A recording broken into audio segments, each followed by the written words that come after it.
তৈরি হতো, রাখা হতো। জানাজানি হতে তা সরিয়ে দেওয়া হয় সাপ্তাহ গ্রামে।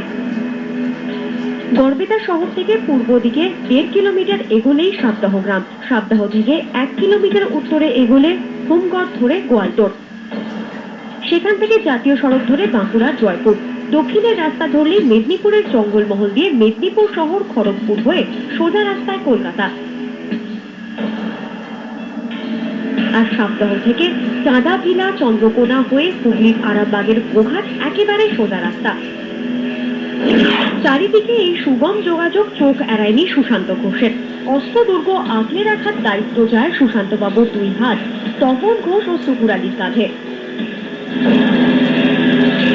সাপ্তাহ গ্রামের সিপিএম এর শাখা সম্পাদক বিপ্লব মণ্ডলের বাড়ির পিছনে একটি হল ঘরে গড়ে ওঠে অস্ত্র কারখানা।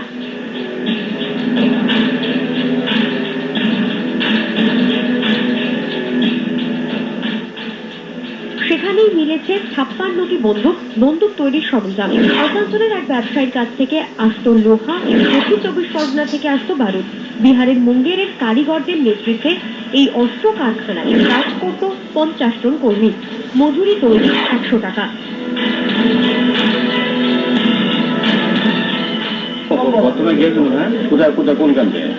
তখন আমি ইয়া থেকে ওই আমলা তারপরে কত করে বেতন নিত? হ্যাঁ, কত করে বেতন নিত? আমি 1 টাকা দিত, রাতে থাকতে হতো, লড়াই করা লড়াই।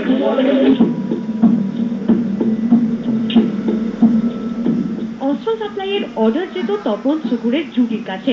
সেই মতো অস্ত্র সাপ্লাইয়ের কাজে ছিল 15 জনের টিম। দৈনিক মজুরি 75 টাকা। এরা বেশিরভাগ স্থানীয় হলেও বেশ কয়েকজন আমলা শোনেন। অস্ত্র চলে যেত রাজ্যের বিভিন্ন সিপিএম পার্টি অফিসে। 20 বছর এই অস্ত্র কারখানার খবর এলাকার মানুষ জানতেন, কিন্তু লাল পার্টির লাল চোখের ভয় কেউ মুখই খোলেনি। পরিস্থিতি বদলেছে।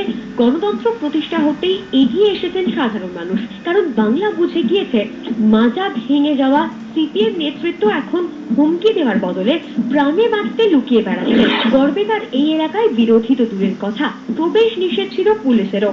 পুলিশও মেনে নিয়েছে কোনো একটা ভয় থেকে, কারণ এলাকায় যে সুশান্ত রাজ চলত একটার সন্ধান মিলেছে। গড়বেতার বিভিন্ন জায়গায় আরো 4টি অস্ত্র কারখানা রয়েছে বলে এতদিনে জেনেছে পুলিশ। অস্ত্র কারখানা রয়েছে কেশপুরেও। মানুষ যখন জেগে উঠেছে তখন পুলিশ লজ্জায় হলেও সঙ্গ দিচ্ছে।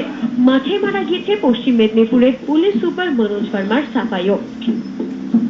পশ্চিম মেদিনীপুর থেকে চম্পক দত্ত ও সুবর্ণ প্রতিম গিরির রিপোর্ট, চ্যানেল 10।